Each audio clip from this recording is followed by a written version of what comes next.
Hey guys, how's it going? This is the bald metal nerd coming at you with another. I'm gonna start another discography.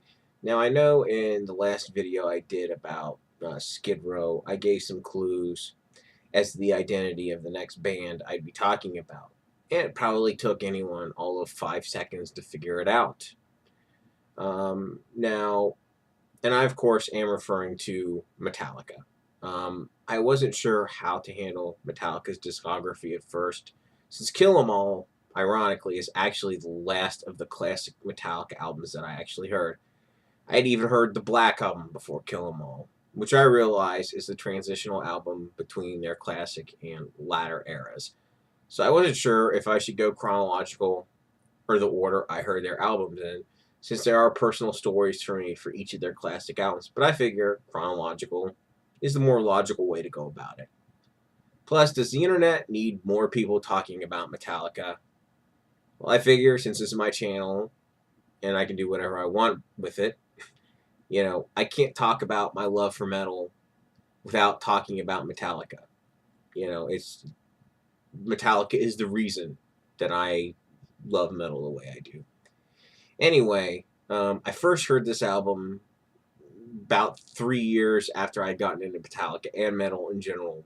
Just fate or just random chance had ordained for some reason that I would listen to all their other albums and a whole bunch of other metal bands before I got this album. Now, I got my first copy of this friend. I'm sorry, I got my first copy of this album by trading something uh, with a friend my freshman year of high school. It was, I got the Electra cassette version of this. Anyway, I'm going to go ahead and just talk about the album now. The first song, Hit the Lights. It's a great intro tune for the album, and the band starts off slow, and they quickly take off into a fast thrash number.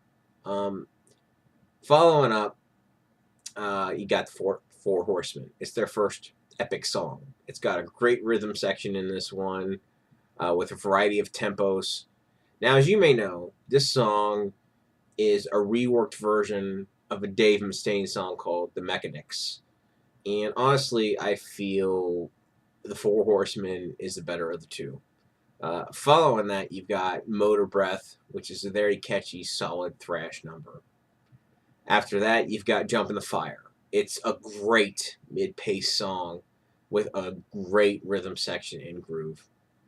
After that, you've got Anesthesia, Pulling Teeth. It's a great showcase for Cliff Burton's talents as he was able to make a bass guitar sound like a lead instrument. Very few bass players ever do that. And it was also just a great lead into the next song, which of course is Whiplash. It's a great, catchy thrash anthem song. It's wonderful. Following that, you've got Phantom Lord. It's a good, solid, fast metal song. After that, you got No Remorse. It's another epic song with some great riff changes. After that, you Seek and Destroy. It's a great mid-paced anthem. They love to get the crowd going at concerts with this song. They keep saying, they're like, "You shall seek and destroy." you know, it has an awesome, catchy main riff. Unforgettable. After that, Metal Militia. It's a great thrash closer for the album. Now, the first time I heard this album, I was taken aback and didn't really think it sounded like the Metallica I knew and loved. And you know what? It really didn't, because the band does a very dramatic change in direction on their second album, much more so than a lot of other bands. Now, over time, I grew to really appreciate and love this album. In this album, you hear a hungry young band on the cusp of absolute greatness.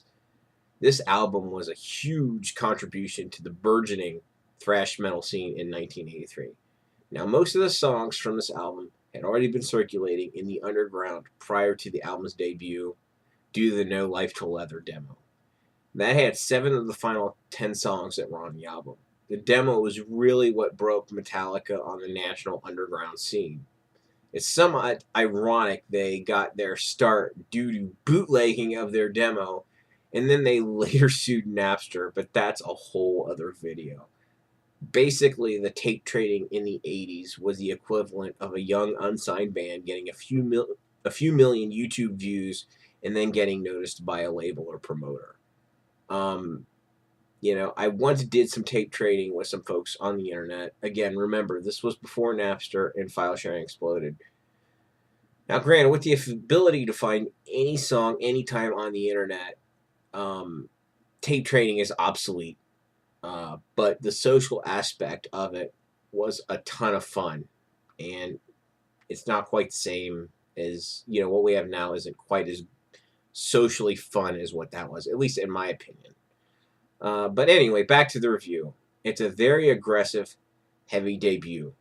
No, it's not the heaviest debut or even the first thrash debut, but I can't overstate how much of an impact this album had on the thrash scene of the 80s. To put this in some perspective, thrash would still have existed without this album, but it would have been in a much different form from what we're used to now. Now, in fact, that can really be said about any of the big four's early albums. Metallica, Megadeth, Anthrax, and Slayer, all those bands, huge influence on thrash and metal. It's huge. And without any of those critical early albums from any of those bands, who knows what metal would sound like today. I'd have to give this album a 90 out of 100. The only nitpicks I have are some of the lyrics are somewhat cheesy, and James' voice is still somewhat undeveloped. Also, the production could be a bit better, but considering it was recorded over 30 years ago with a small budget, it sounds pretty good, especially on headphones. But overall, this is an absolute must-have for any Metallica fan. Now, if you're watching this, chances are you have this album, more than likely. But if you're a Metallica fan and you don't have this album, get this album. It's that simple.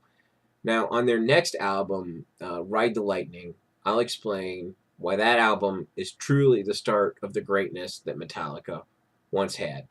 I hope you guys enjoyed watching this.